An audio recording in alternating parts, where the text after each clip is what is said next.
Dober dan. Danes je nov dan in novih 10 000 korakov. Iz Solkana se odpravljam čez Čedne do gradu Kromberk. Vmes pa bom povedala, kako je nastala ponarodela pesem Žabja svadba.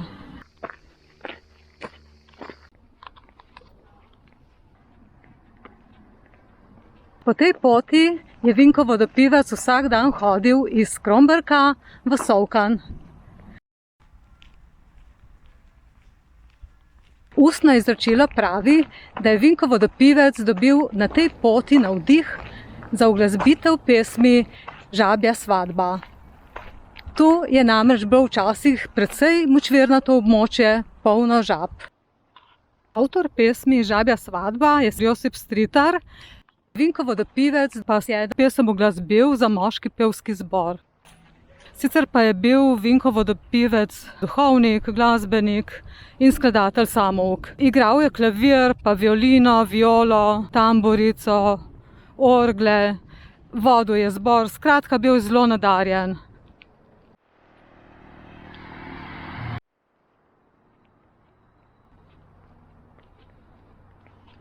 Tu bom prečkala solkansko obvoznico.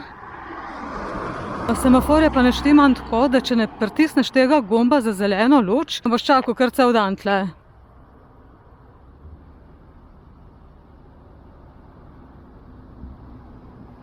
Se pa zelena luč zelo hitro prižge. Pa tudi ugasne, kakor vidimo.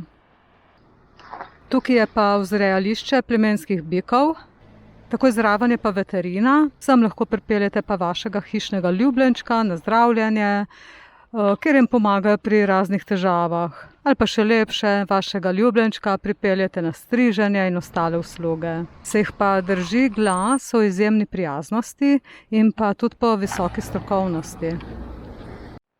Tukaj pa vidimo srbsko pravoslavno cerkev, ki pa je tudi edina taka cerkev v goriški regiji. Po Vinku vodopivcu so imenovali tudi ulico in zdaj smo točno na tej točki, kjer se ulica Vinka vodopivca tudi začne. Je pa vsega skupaj dolga okoli 5 km in jaz jo bom skoraj v celoti prehodila. Tale restauracija se pa ponaša z Michelinovo zvezdico. V Novi Gorici velja to za eno najbolj prestižnih restauracij.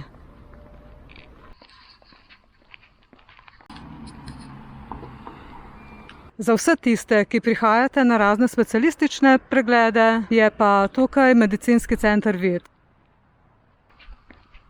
Pot pa zdaj nadaljujem po ulici Vinka vodopivca. Tukaj je GEN-I, marsikateremu uporabniku je znižal stroške elektrike. Tukaj je pa župnišče, odspredaj pa spomenik Vinku vodopivcu in sicer je pa tako v obliki zidu, ki je pokrit s strešniki. Tu je snoval in note tkal ljudski skladatelj, župnik Vinko vodopivec. Na tej spominski plošči ima vklesane začetne note njegovih pesmi. Dirigent Anton Nanut pa je v njegovo čast že leta 1953 ustanovil Primorski akademski pevski zbor Vinko vodopivec, ki deluje še danes in je eden najbolj prepoznavnih in najboljših slovenskih moških pevskih zborov.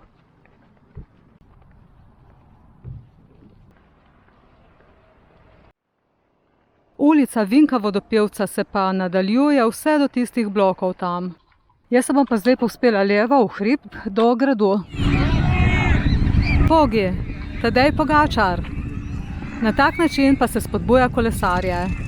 Tukaj je bila speljana letošnja dirka po Sloveniji. Se vemo, ne, kdo je zmagal. Ja, bravo Pogi, bravo fantje, bravo. Zame ste vsi zmagovalci. Lani, se pravi 2020, je Pogačar postal prvi Slovenc, ki je osvojil zmago na Tour de France. Letos pa je ponovno zmagal in je tako postal najmlajši dvakratni zmagovalec Tura. Posmej se, kaj nas leva, ja. Čau, dajma, bravo. Grad Kromberk pa stoji na skali iz apnenca. V bistvu pa ga je plemiška družina Koronini zgradila nekje v začetku 17. stoletja. Je pa grad pogorel v obeh svetovnih vojnah, kjer je bila uničena vsa notranja oprema, pa knjižnica in arhiv in ostale stvari, ki so bile notri. So pa grad potem popolnoma obnovili in tudi popolnoma uredili. Se pa nahaja danes tu Goriški muzej, kjer imajo tudi občasne razstave.